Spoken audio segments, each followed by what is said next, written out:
Allez, salut les amis, c'est parti pour la matinale du samedi. Fraîchement levé, il est 11h16, j'ai dormi 12 heures. Ouais, hier j'étais dormir à 23 heures.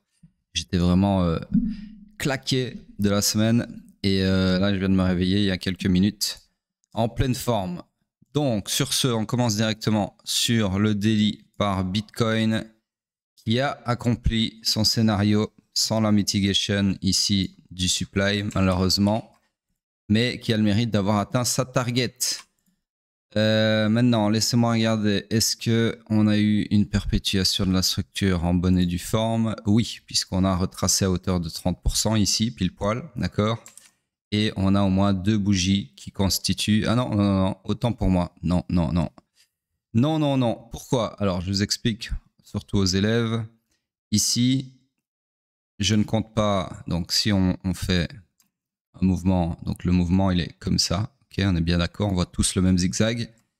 Si on ne compte pas la bougie qui fait le plus bas du zigzag ici, ni le plus haut du zigzag ici, et que j'enlève mon zigzag dégueulasse, on voit quelque chose, eh bien, mon pullback, donc le pullback, c'est la partie de retracement, ici, il est composé de combien de bougies? Bah, si on ne compte pas, j'aurais peut-être dû mettre ça en rouge, si on ne compte pas celle-ci, ni celle-ci, et qui est les bougies qui représentent le plus bas et le plus haut du zigzag, et qu'on compte uniquement celle-ci, attendez, je vais le noter comme ça, celle entre les deux en gros, celle avec un S, hein, mais ici il n'y en a qu'une, et qu'il n'y en a pas minimum deux, et bien pour moi ce n'est pas un swing pullback suffisant, d'accord? C'est-à-dire que je vais considérer que tout ceci est uniquement un suivi de la jambe et non une structure qui se perpétue à la baisse, d'accord?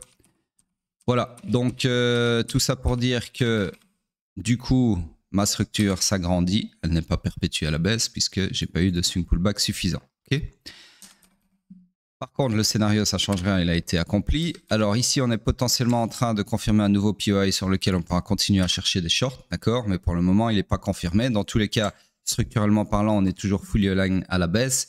Donc, on continue de chercher des shorts et uniquement des shorts. Pour le moment, il n'y a encore rien à short puisqu'on attend la confirmation du POI que j'ai pré-tracé et que j'ai effacé d'ici demain. Sur ce, on passe sur le H4. Le H4, alors lui, ici, on va voir si on a eu un retracement suffisant. Merde, putain, trompé de template, pullback, voilà. Ouais, ici, pile poil 30%. Logique puisque c'est une retranscription de la structure daily dans ce cas-ci, d'accord, la structure H4. Et donc ici, on a perpétué, d'ailleurs ça m'arrange, la structure à la baisse, d'accord, puisqu'on se retrouve dans une structure à dimension beaucoup plus humaine. Sur ce, nouvelle structure baissière, H4. Ceci, ça ne m'intéresse plus. Pas de structure interne. Scénario a atteint sa target aussi, forcément. On est toujours fully aligned à la baisse puisque swing et order flow sont baissiers. Oups. Et donc, on cherche toujours des shorts. Ici, on a confirmé un POI beaucoup plus proche du price action pour ce faire.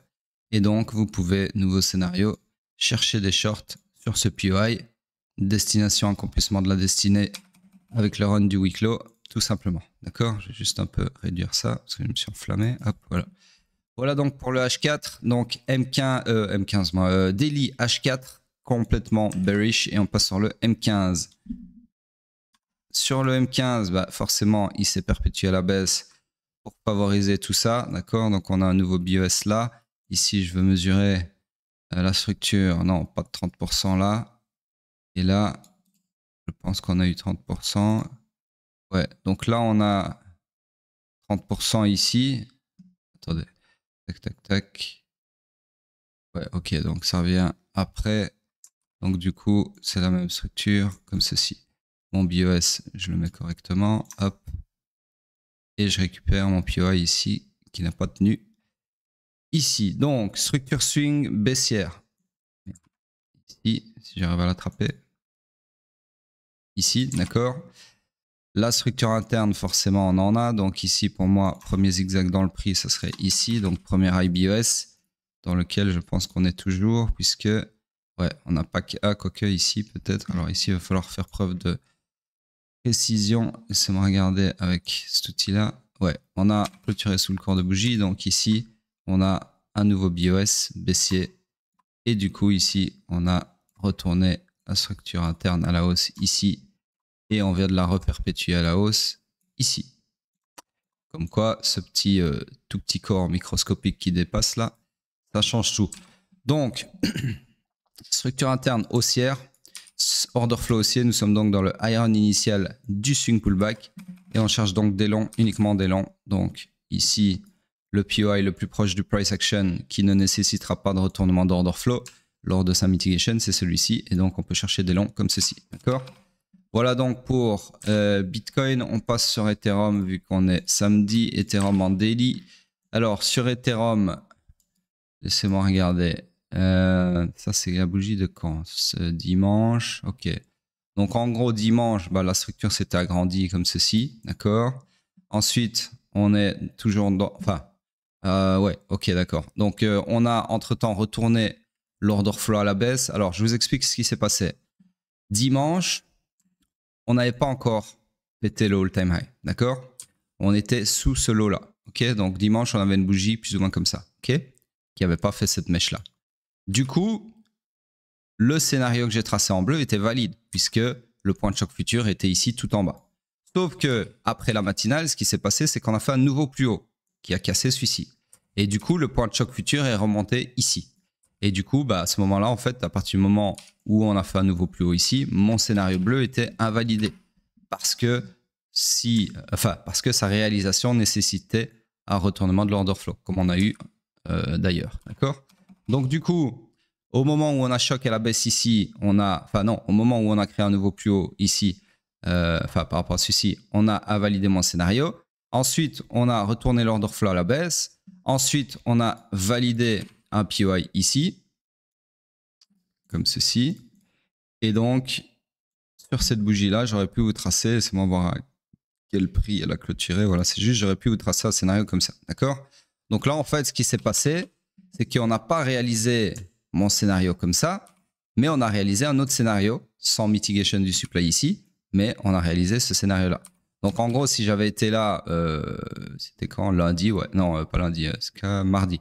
Si mardi, je faisais la review d'Ethereum, j'aurais pu vous tracer ce scénario-là mardi et on viendrait d'atteindre sa target hier. Ouais, hier. Ok. Voilà donc. Target, non, qu'est-ce que je raconte? En fait, on avait déjà ici tapé dans cette demande, donc ça aurait pas pu être une target forcément. Donc ma target, elle serait plutôt ici, maximum le strong low qui est censé tenir, d'accord? Donc là, en fait, on est toujours dans le scénario, ok? Puisqu'en fait, j'allais pas mettre la demande ici que je viens d'effacer vu qu'elle avait déjà été tapée ici, d'accord? Donc forcément, ma target, ça aurait pu être soit ce low là, soit le strong low ici. Donc personnellement, je vais mettre le strong low parce que c'est quand même la target la plus logique dans ce cas de figure. Sur ce, donc on est toujours dans ce scénario, d'accord, qui du coup continue de se dérouler. C'est-à-dire dans le scénario du swing pullback, puisque l'order flow est baissier dans une structure swing qui est haussière. On passe sur le H4. Sur le H4, structure swing toujours haussière. Ici, on a eu une mission échouée, d'accord. Top liquidity. Je vais d'ailleurs aligner ça correctement. Hop, voilà. Donc, la mission échouée, c'est la jambe fautive était ici. Donc, le lot qui était sur le point de se faire, potentiellement sur le point de se faire punir, c'est celui-là. Il s'est fait punir avec cette bougie-là, d'accord? C'est-à-dire qu'on l'a suppé. Donc, mission échouée accomplie, j'ai envie de dire. Ensuite, donc mon scénario ici, laissez-moi regarder. Donc ici, c'est la même chose que sur le daily. Hein. Donc en fait, ce scénario-là, au moment où on a fait cette mèche-là, cette mission échouée, il s'est annulé. D'accord? Donc on va faire tout ça en live. Je pense que c'est assez intéressant pour les élèves de comprendre ce qui s'est passé. Donc matinale, donc la matinale on va regarder, de dimanche. Non, ça c'est samedi, donc dimanche. Bref, en gros, il n'y avait pas eu ça, sinon j'aurais pas tracé ce scénario-là. Donc, après la matinale de dimanche, on a ça, d'accord? Donc, on s'attend à ceci.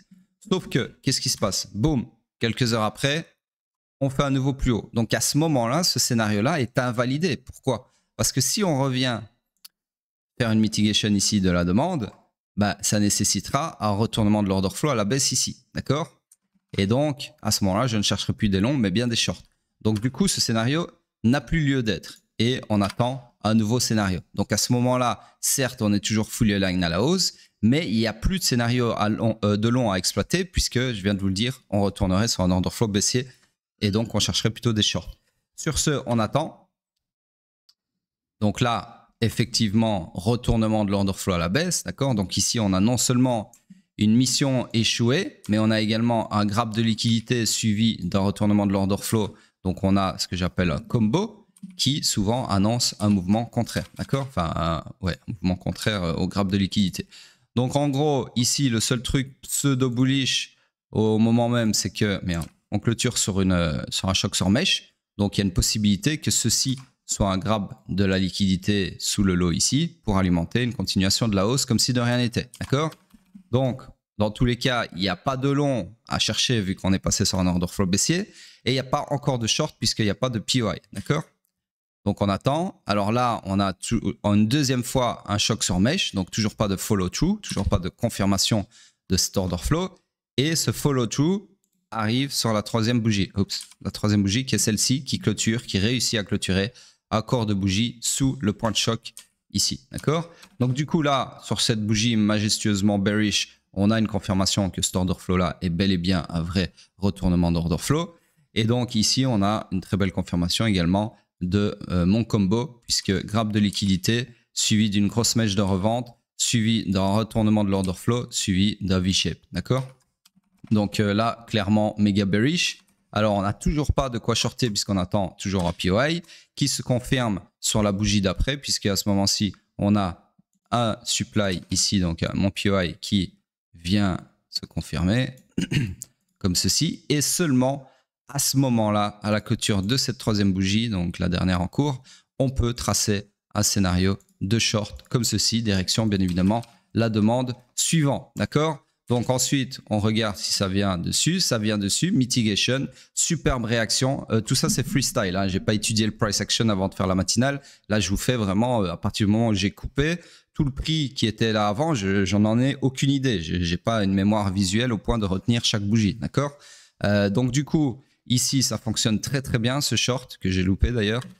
Et on continue. D'accord? Donc, soit vous êtes dans ce short-là et tant mieux, soit vous n'y êtes pas et vous avez ici un deuxième supply qui vous offre une deuxième opportunité de short avec un deuxième scénario comme ceci. Malheureusement, on a déjà atteint la target. Donc là, si vous prenez ce deuxième shorty, votre target, ça peut plus être cette demande-là, vu qu'elle a déjà été tapée. Donc, prochaine target, c'est la poche de liquidité là, ou le lot là, ou alors le strong low. D'accord? Donc, personnellement, je vais prendre la prochaine target, qui serait donc cette poche de liquidité ici à gauche, d'accord? Tout ça, il y a des stop loss là-dessous. Donc, ce scénario-là, on l'efface puisqu'il a été accompli, d'accord? Hop. Et maintenant, vous avez encore un autre scénario que je vais tracer qui peut être exploité. Donc là, réaction sur la demande, ce qui est logique. On repart faire la mitigation, donc on est dans ce segment de ce scénario. Là, c'est vraiment, vraiment très propre. Hein. Et ensuite, on va voir si on la valide ou bien si elle rejette bien le prix. Alors, pour le moment, on fait du surplace dans la demande, dans la supply, pardon. J'ai dit demande, mais c'est supply, bien évidemment. On vient, donc regardez ici, sur les low time frame, ça se voit mieux, mais je ne vais pas y descendre. Mais en gros, ici, vous avez vu, on crée de la liquidité.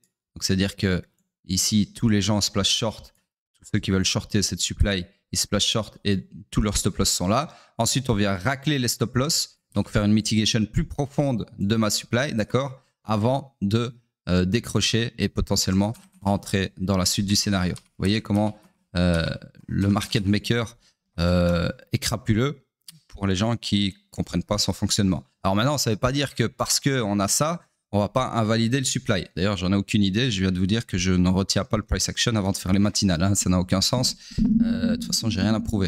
Sur ce, voyons voir si effectivement on continue. Pour le moment, ça se passe bien. Là, on repart un petit peu. On repart dans le supply et on y rejette encore une fois. Encore. Là, on repart à la hausse.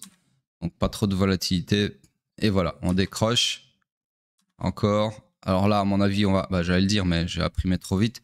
J'allais dire, à mon avis, on va aller sweeper ce lot-là, minimum, d'accord?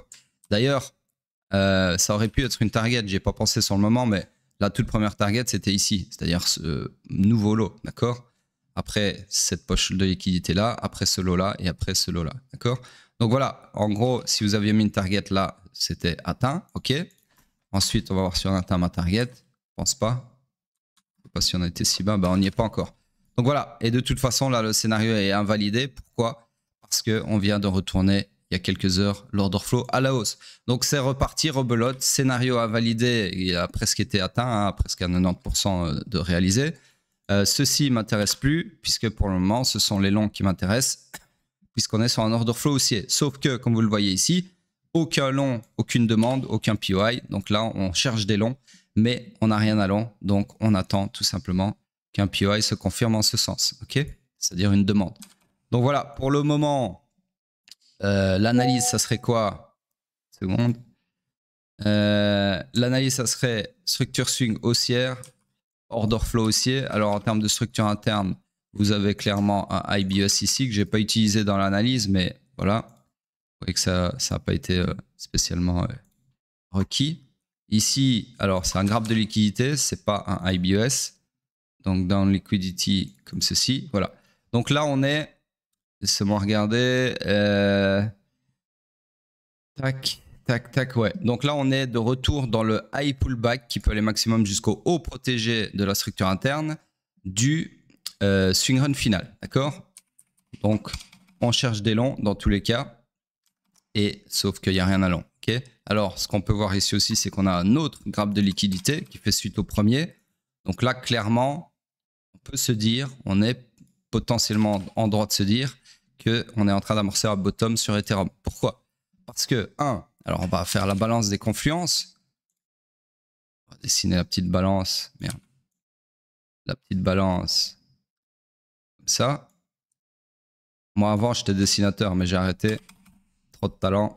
Donc du coup, première confluence dans le sens des longs.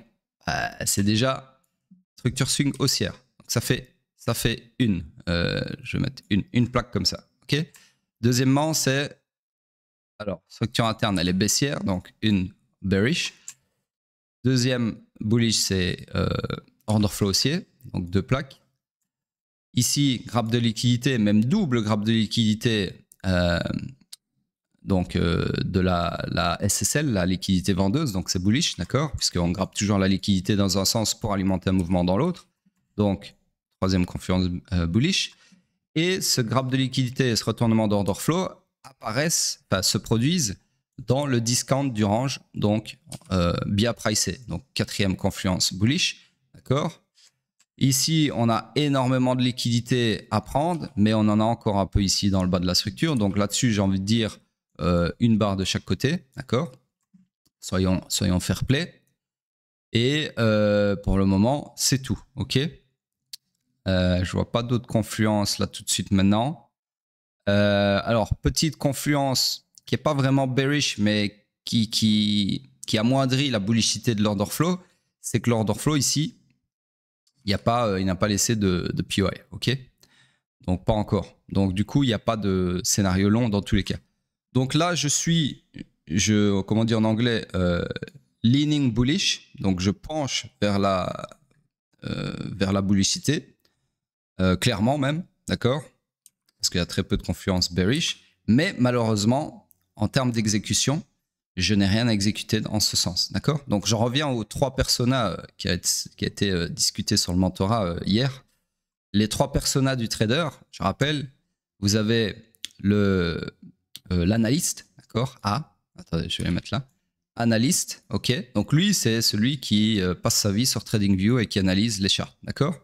Ensuite, quand il trouve quelque chose d'intéressant dans ses analyses, via ses analyses, il les transmet au risk manager de risque, d'accord?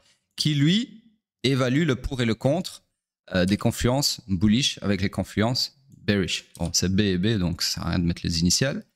Et si il trouve, comme ici dans ce sens, qu'il y a effectivement beaucoup de probabilités plus dans un sens que dans l'autre, donc ici bullish, il va transmettre à l'exécutionneur, donc l'exécuteur, qui lui n'est autre que le trader, hein, donc exécuteur, trader, ce que vous voulez, qui lui va appuyer sur le bouton buy.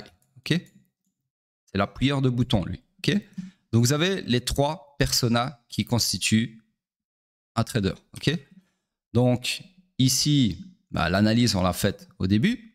Ensuite, on vient de faire l'évaluation du risque ensemble. Et maintenant, il faudrait, on envoie tout ça à l'exécuteur qui, lui, devrait appuyer sur le bouton acheter. Sauf que l'exécuteur, il a besoin d'un niveau pour pouvoir appuyer sur acheter. Et pour le moment, il n'y en a pas, puisqu'il n'y a pas de demande, il n'y a pas de POI. D'accord? Donc là, lui, il est en chômage technique jusqu'à temps qu'on ait un POI. Et si on n'en a pas, ou si l'order flow se retourne à la baisse, eh bien, boum, rebelote. Il dit, voilà, mission annulée, je renvoie tout à l'analyste qui va refaire une analyse en temps et en heure basée sur le changement d'order flow ou sur l'évolution du price action, qui, s'il trouve une analyse pertinente, va le renvoyer à son risk manager, etc. etc. D'accord? Là, c'est du putain d'alpha que je vous envoie. Ok? Normalement, vous n'êtes pas censé avoir ça gratuitement sur Internet. Ok? Ça, c'est des trucs qu'on m'a appris dans une formation, dans ma première formation payante. Encore merci à Pascal de DMT, qui est la première personne qui m'a fait comprendre que le trader avait des personas. D'accord? Et c'est très, très, très pertinent. Vous le comprendrez quand vous serez vous-même un trader aguerri. Vous comprendrez que si une de ces 3 personas ne tient pas la route, vous, en tant que trader, vous ne tiendrez pas la route. D'accord? Donc, en gros, c'est ce qui se passe en ce moment avec un élève du mentorat. C'est pour ça qu'on a reparlé des personas. C'est qu'en fait, lui, c'est un bon analyste. Il a les skills analytiques, d'accord? Parce qu'il a été formé chez nous. Il sait analyser comme moi, ni plus ni moins, d'accord? À peu de choses près. Il a le persona, c'est un bon manager de risque puisqu'il arrive à comprendre s'il faut chercher des longs ou des shorts, etc. ou s'il ne faut rien faire, hein, parce que des fois, le preneur de risque, enfin le risk manager, j'en ai marre d'essayer de traduire en français, donc ce sera anglais. Si vous ne comprenez pas, retournez à l'école. Donc en gros, le risk manager, des fois, son boulot, c'est de ne rien faire. C'est de dire, ah non, il y a ni lieu de short, ni lieu de long. Pour le moment, on s'assied sur nos mains, comme on dit en anglais, sit on your hands, et on fait rien. On attend un scénario plus intéressant, à haute probabilité, donc plus HP, d'accord? High probability. Et ensuite, il y a l'exécuteur. Et le problème de l'élève, je disais donc, c'est que au moment d'exécuter, en fait, lui, c'est un peu de tout. C'est-à-dire qu'en ce moment, il prend des trades qui n'existent pas. Donc, il fait un peu n'importe quoi. Il cherche des trades qui n'existent pas, il les prend et forcément, ça se passe pas bien. Donc, du coup, son analyste est, je sais pas, sous LSD ou je sais pas ce qui se passe, n'est pas concentré. Du coup, si l'analyste, il suffit qu'il y ait une persona qui soit, comment on appelle ça en français, même en anglais, je trouve plus, corrompue, voilà. Elle va en transmettre de la merde aux autres personas, d'accord? Donc si l'analyste, il fait une analyse de merde parce que voilà, il a mal dormi ou il est fatigué ou il est en colère, il s'est disputé avec sa femme ou il est en dépression, peu importe, il peut y avoir plein de choses extérieures qui font que votre analyse ne tient pas la route. Eh ben, il transmet ça au risk manager. Lui, il n'est pas analyste, donc il fait confiance à l'analyste, c'est le but, d'accord? Et lui, il va se dire, oui, effectivement, il y a beaucoup de confiance en ce sens par rapport à ton analyse, qui est de la merde, mais lui, il ne le sait pas. Et il va transmettre à l'exécuteur qui, lui, va exécuter sans se faire prier. D'accord? Lui, en général, lui, il ne se fait pas prier. Lui, c'est le bourrin de service, c'est appuyer bouton. D'accord? Lui, il s'en bat les couilles. Il fait confiance aux deux autres. D'accord? Donc, c'est pour ça que c'est très important d'être un bon analyste et un bon risk manager. Parce que exécuter, au final, c'est pas compliqué. Maintenant, là où il y a quand même une certaine nuance dans le profil, le persona d'exécuteur, c'est que lui, il est soumis quand même à une psychologie humaine. D'accord? C'est-à-dire que des fois, ce qui peut arriver, c'est que l'exécuteur, malgré que ce soit un bourrin, il n'ose pas appuyer sur le bouton. D'accord? Ou il appuie en retard, ou il appuie trop en avance, ou il appuie au mauvais moment. D'accord? Et tout ça, ça découle de la psychologie défaillante de l'exécuteur. D'accord? Donc voilà, en gros, cet élève qui regarde la matinale, j'en suis sûr, a maintenant des pistes à explorer. Déjà, cerner en premier temps, même vous, hein, vous pouvez travailler chez vous qui me regardez sur vos personas et identifier quelles sont les lacunes de chacune de vos personas. Est-ce que votre analyste est une sous-merde qui fait de la merde et qui transmet du coup à toute la hiérarchie des informations de merde? Ou bien est-ce que c'est votre risk manager qui fait de la merde, donc un bon analyste qui donne des analyses aux petits oignons, et puis le risk manager qui dit tout porte, enfin il voit que tout porte à chercher des longs, non pardon, à chercher des shorts, c'est un meilleur exemple, mais il veut quand même long, d'accord? Il veut quand même risquer son argent sur des longs, donc il veut aller contre l'analyse de l'analyste qui lui dit il faut shorter, là c'est le moment, bear market, et lui risk manager il se dit non on garde les positions longues ouvertes ou on reprend des nouvelles positions ouvertes, lui c'est le trou de cul qui fait du DCA, d'accord, dans un bear market. Donc voilà, ça c'est les défaillances du risk manager. Et alors ce que j'ai expliqué, psychologie de l'exécuteur, d'accord, qui a peur d'appuyer sur le trigger, etc. Bref, je vous laisse découvrir, explorer tout ça, ces 3 personas, qui est un sujet extrêmement intéressant, passionnant même pour un trader aguerri ou même un trader en herbe, et voir, vous pouvez faire un exercice, coucher sur papier, faire 3 colonnes, analyste, risk manager et exécuteur, et voir lequel ou lesquels ont des flaws, des défauts, des défaillances, d'accord, qui font que votre trading est pas terrible. Alors après, il y a des périodes aussi. Il y a des fois, les personas, ils ont, comme les marchés, ils fluctuent. Donc, des fois, vous avez des analyses qui sont incroyables. Et puis, vous avez des fois des analyses qui sont un peu plus merdiques. Parce que voilà, on ne peut pas rester au top à son prime toute l'année. C'est pas possible. On est des êtres humains. Donc voilà, sur ce... Donc en gros, ce que j'essaye de vous dire ici, c'est pas parce que votre analyste, un jour, il fait une analyse un peu bancale que c'est de la merde et qu'il doit refaire une formation de 3 ans. D'accord, c'est pas ça que je dis non plus. C'est que voilà, il faut surveiller les 3 en temps et en heure et essayer de comprendre ce qui a été, ce qui a moins bien été, et puis de réajuster le tir à chaque fois. D'accord, c'est ça qui est dur en fait en trading. C'est que tous les matins, vous vous levez et vous avez 3 personnes ici, 3 personas, d'accord, qu'il faut surveiller constamment et être sûr qu'il faut double-checker en fait pour voir s'ils n'ont pas fait de la merde, d'accord? Donc c'est un peu un truc de schizo, le trading. C'est genre, c'est vous-même, vous avez 3 personas et ces 3 personas travaillent dans un sens, et vous-même, vous devez vous extirper de votre propre corps de trader et venir checker une après l'autre si vos personas font pas de la merde. Et c'est très usant psychologiquement parce que en fait, vous sortez de votre corps de trader pour venir surveiller que vous faites pas, superviser que vous faites pas de la merde vous-même, d'accord? Donc voilà, vous êtes, on n'a pas de boss en trading, c'est vous votre boss. Donc en fait, vous devez faire le travail de l'employé, mais être en même temps votre propre manager, votre propre boss qui surveille l'employé, forcément, d'accord? Donc c'est ça qui est compliqué en trading, c'est que tout est en une seule personne. Vous êtes votre boss et votre employé à la fois, d'accord? Donc voilà, personnellement, je préfère ça 10 000 fois qu'avoir un vrai boss qui vient me casser les couilles toute l'année, d'accord? Donc voilà, sur ce, et c'est là qu'intervient plutôt la discipline. Parce qu'en fait, être capable de s'extirper de son corps de fiotte pour venir se taper sur nos propres doigts si on fait de la merde, c'est quoi? Vous croyez que c'est quoi? Comment on appelle ça? Je vous le donne en 1000. Discipline, les amis. C'est ça la discipline. C'est de savoir être son propre boss. Tout simplement. Savoir se dire, je sais pas, si tu t'appelles Robert, écoute Robert, tu fais de la merde. Mais c'est Robert qui dit ça. Robert, vous comprenez? Donc c'est ça le trading. C'est pour ça qu'un trader qui n'a pas de discipline dans la vie de tous les jours, il y a beaucoup de chances que sur les marchés, il fasse de la merde. Parce que c'est un mec qui n'a pas de discipline déjà à la base. D'accord? Qui n'est pas capable d'être son propre boss. Sur ce, fermeture de la parenthèse. Désolé. Et on passe sur hype. Ici, en daily. Alors, en daily, ici. Structure swing toujours haussière, structure interne toujours haussière, order flow toujours haussière, on est toujours fully aligned à la hausse, donc on cherche toujours des longs. Malheureusement, comme vous le voyez, il n'y a absolument pas de zone à long ici.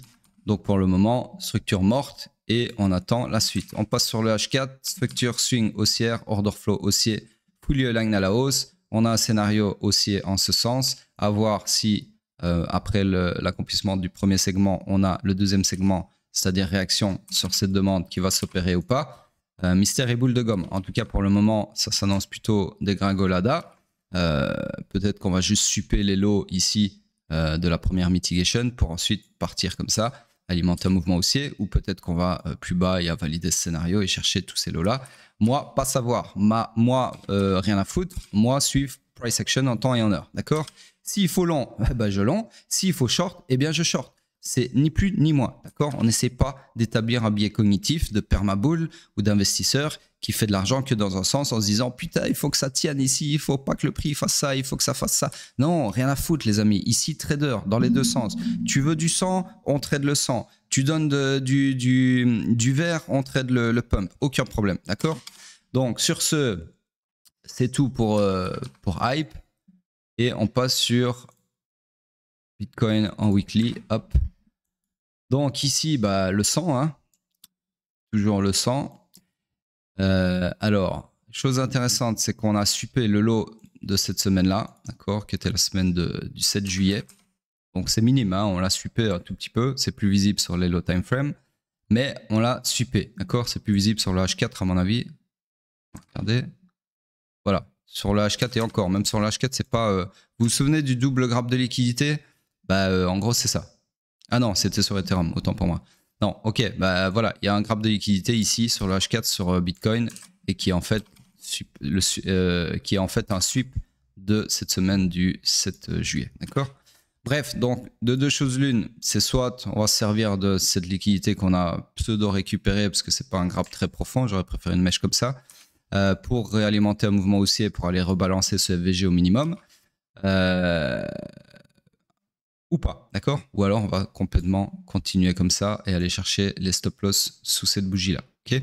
Et puis peut-être cela, et puis peut-être retourner la structure à la baisse, et puis peut-être continuer ce bear market qui a commencé depuis ici, ok? Ne vous en déplaise, ne vous en déplaise. Je sais bien quand je dis ça, il y en a plein que ça hérisse le poil, vous n'avez pas bon là, vous n'avez pas bon, il a dit bear market, aïe aïe aïe. Eh ben ouais, c'est comme ça les amis. Order flow, bear market, on cherche pas plus loin. Encore une fois, je vous renvoie vers la vidéo la plus visionnée de cette chaîne pour comprendre pourquoi je parle de bear market depuis la semaine passée, d'accord? Pourquoi j'ai call le bear market? C'est pas que j'en parlais déjà bien avant, j'en parlais ici, mais j'ai call le bear market officiellement avec un tweet pour laisser une trace depuis la semaine passée, d'accord? Maintenant, est-ce que ça va durer 3 jours, 3 semaines ou 3 ans? J'en sais foutre rien et je m'en branle, ok?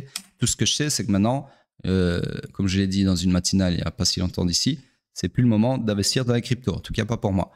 Sur ce,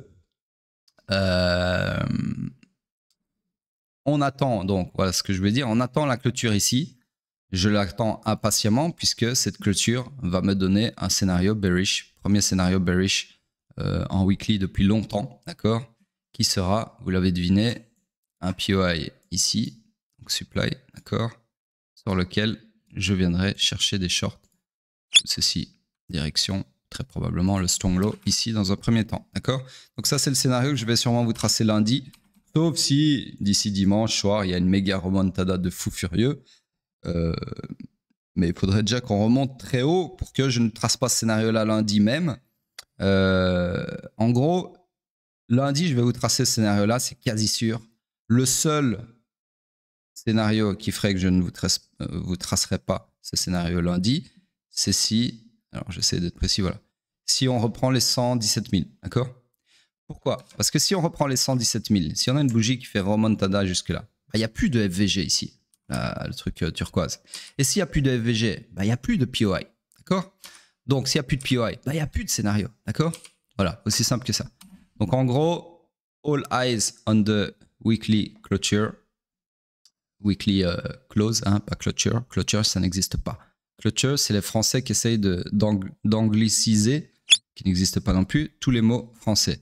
Et ça, c'est la spécialité de ma daronne. Ma daronne, elle parle pas anglais. Donc, en fait, elle parle en français, mais avec un accent anglais. Comment allez-vous? Et elle croit que les gens comprennent. D'accord? Ça, c'est ma daronne. Et elle fait ça en italien, elle fait ça en espagnol, elle fait ça en toutes les langues. Elle met l'accent italien sur des mots français et elle croit que les gens... elle croit que du coup, elle parle italien, en fait. C'est assez marrant à voir. Je pense qu'il y a beaucoup de darons qui font ça. Bref, sur ce, les Français font beaucoup ça aussi parce que malheureusement, les amis, votre programme scolaire en anglais, c'est de la daube, de la merde en boîte. Comme disait Gad Elmaleh, where is Brian? Brian is in the kitchen. Et voilà, c'était un sketch, mais c'est la réalité de vos cours de français, de vos cours d'anglais, pardon, en France. C'est de la merde. J'ai jamais compris pourquoi est-ce que... Enfin, c'est une parenthèse qui n'a rien à voir avec le trading, mais pourquoi... Enfin si, quand même, parce qu'en trading, il y a beaucoup d'anglais, donc ça vous met un peu en désavantage linguistique, on va dire, mais pourquoi est-ce que les Français sont si nuls en anglais, quoi? Enfin, pourquoi votre programme scolaire, on sait pourquoi vous êtes nuls en anglais, c'est parce que vos cours d'anglais, c'est de la merde. Quand comparé aux cours d'anglais qu'on a en Europe du Nord et en Belgique, c'est le jour et la nuit, quoi. Alors tout le monde le sait, hein, je suis belge, donc voilà, moi je parle bien anglais, en tout cas j'estime que je parle bien anglais. Je suis pas bilingue de fou, mais voilà, je tiens bien plus la route que la majorité des Français. Parce que à l'école, nous, on apprenait des trucs de fou. C'est-à-dire que moi, donc c'est vous, votre système scolaire, c'est pas le même que le nôtre, donc je sais pas à quelle année ça correspond chez vous, mais en gros, je vais vous dire l'âge. Moi, quand j'avais 13 ans, donc je sais pas quelle année c'est chez vous, on était déjà en immersion totale. C'est-à-dire que la prof d'anglais, je m'en souviens très bien, elle arrivait en classe, il n'y avait pas un mot en français pendant 50 minutes de cours. C'est-à-dire que tu comprenais ou tu comprenais pas ce qu'elle disait, elle s'en battait les couilles. Et elle te forçait en fait. C'est-à-dire que tous les cours d'anglais, pendant 50 minutes, on était en Angleterre. Ça parlait que anglais. Et ça, je crois pas que vous avez dans votre programme scolaire. Enfin, c'était que des exercices comme ça où on nous faisait des simulations réservation d'hôtel. Donc, il y en a un qui faisait le réceptionniste en anglais, bien évidemment, et l'autre qui faisait le touriste en anglais, bien évidemment. Et on faisait comme ça des échanges toute l'année. Et je peux vous dire que en un an, quand tu as 13 piges et qu'on te fait des immersions comme ça en anglais, mais t'apprends, t'as pas le choix. C'est l'immersion, c'est le meilleur moyen d'apprendre une langue. C'est t'apprends ou tu comprends rien de la life. T'essayes de comprendre ce qui se passe ou t'es foutu, quoi. Donc t'as pas le choix en fait. Enfin bref, voilà, je trouve que c'est quand même intéressant de comprendre ça. Donc sur ce, je vais passer sur la dominance. La dominance qui, elle, continue de vouloir s'enfoncer dans ce POI à notre plus grand bonheur. Donc, rien de plus à dire là-dessus. Et Ethereum, du coup, qui continue à grind up. Mais je trouve que Ethereum, quand même, il a perdu un peu de terrain par rapport, enfin, sur cette bougie-là, hein, je parle, hein, par rapport à la bougie de la dominance. Il devrait avoir une bougie un peu plus rachetée. Mais bon, on va voir comment ça évolue. En tout cas, ici, si je trace une ligne jusqu'où on est arrivé, on a repris toute cette énorme poche de liquidité, d'accord? Alors, il reste un petit high ici. Et puis, alors, il reste la poche de liquidité ici. Et puis, alors, c'est le supply, ok? Enfin, il y a le FVG aussi, bien évidemment. Donc, voilà, à voir si on va aller chercher ces éléments-là ou pas, ok? Donc, mystère et boule de gomme. En tout cas, pour le moment, j'ai rien de plus à dire. Pas de scénario en plus à tracer. Toujours dans ces 3 scénarios, d'accord? Donc, qui sont un seul et même scénario. Hein. C'est juste que là, vous avez des gares qui sont qui prennent naissance au fur et à mesure que le prix s'envole. Donc voilà. Sur ce, c'est tout pour moi. Mon petit déj arrive. Super synchro, madame. Et sur ce, je vous dis, laissez vos commentaires, retweetez le tweet annonciateur de la matinale. Après-demain, pardon, 1er septembre, je tire au sort un mois de mentorat gratuit pour un des retweeteurs de tweet annonciateur de la matinale. N'oubliez pas de profiter de la promotion moins 50% sur le mentorat si vous voulez vous former correctement une fois pour toutes. Il y en a marre de faire de la merde sur les marchés. Formez-vous. C'est l'investissement sur vous-même que dans 1 an, 2 ans, 3 ans, j'en sais rien, vous allez vous remercier. Vous allez dire putain, mais pourquoi j'ai pas fait ça plus tôt? C'est comme un aveugle à qui on redonne la vue. C'est vraiment ça, moi, que j'ai ressenti quand je me suis formé. J'ai pris conscience, en fait, de l'énorme bite que j'étais sur les marchés, alors que je pensais quand même m'y connaître. C'est ça le pire. C'est qu'en fait, là, maintenant, vous dites certainement, les gens qui n'ont jamais fait de formation, de vraies formations, je parle là, qui sont souvent payantes, malheureusement, vous vous dites, mais non, mais moi je gère, attends, il y a plein de contenus gratuits, moi je sais comment ça se passe sur les marchés, peu importe ce que vous utilisez, hein, je suis sûr que vous vous dites ça, que vous utilisiez du stochastique de mes couilles ou du ICT ou du ce que vous voulez, je suis sûr que vous vous dites, ah putain, je m'y connais, je suis vraiment, je suis incollable, moi les marchés, ça me connaît, je suis là depuis 2017, zéro formation, mais je m'y connais. Eh ben, faites une formation, que ce soit la mienne ou une autre, une vraie formation, pas un guignol, hein, forcément. Et je peux vous dire que vous allez retrouver la vue. Je vous dis que ça. Croyez-moi, me croyez pas, peu importe. Mais si vous franchissez le pas un jour, que ce soit avec moi encore une fois ou quelqu'un d'autre, je m'en branle, vous repenserez à ce que je vous ai dit. Il n'y a que quand on est formé par des vrais professionnels qu'on comprend vraiment ce qui se passe sur les marchés. Et ICT, j'en parlais hier justement avec quelqu'un qui m'a posé la question, ce n'est pas un professionnel. ICT, c'est un marketeur. Alors, je vous la fais très courte. ICT, c'est un mec qui a eu un timing de fou. C'est-à-dire que dans les années 90, il était déjà sur les marchés. À l'époque où il n'y a pas Internet, donc avant Internet, avant forcément le digital trading, etc., trading électronique, tout ça. Et donc, à ce moment-là, comment est-ce que les traders se formaient? Avec des livres écrits par des vrais professionnels, des mecs de Wall Street, des traders de salles de marché, etc., qui, eux, écrivaient des bouquins à succès qui étaient lus par des mecs comme ICT. D'accord? Et ICT, qu'est-ce qu'il a fait? Quand Internet est arrivé et que le trading s'est démocratisé, et encore, à ce moment-là, ce n'était pas encore le cas, en tout cas que le trading s'est digitalisé, eh bien, ce petit malin, vu qu'il était dans le trading avant tout le monde et qu'il avait lu tous les bouquins, eh bien, il a retranscrit tout ça à sa sauce, pas à sa sauce. En fait, il a fait du copier-coller de tous ces concepts-là, il les a juste renommés. C'est là où c'est une fraude. C'est-à-dire qu'il a pris des concepts qui, bien évidemment, fonctionnent, bien évidemment, qui c'était, ça fonctionne, parce qu'il a pris des concepts qui émanent de traders, de vrais traders, en l'occurrence, d'accord, de vrais professionnels. Sauf que lui, cette fraude, ce qu'il a fait, c'est qu'il a renommé tous ces concepts et il se les a appropriés, d'accord. Encore, il les aurait renommés, ok, si tu veux. Mais là, il a dit, c'est moi. Et le mec, il va même jusqu'à dire que c'est lui qui a créé l'algorithme qui régit les marchés. C'est un fou dans sa tête, c'est un mégalomaniaque, un mythomane mégalomaniaque qui c'était, d'accord. Mais un très bon marketeur, parce qu'il a réussi à faire gober cette histoire à la moitié de la Terre, d'accord. Donc en gros, ce mec-là, il a juste repris des concepts, tout ce qui est FVG, tout ça. Ça s'appelle pas FVG à la base, ça s'appelle autrement, d'accord. Et il les a pris de ses bouquins dans les années 90 et il les a foutus sur Internet, d'accord. Et donc, il a créé un culte comme ça. N'oubliez pas que ce personnage, au tout début de sa carrière de marketeur, il vendait quand même son mentorat 10 000 € la place. 10 000 € la place. Et il avait des centaines d'élèves. Des centaines et des centaines d'élèves.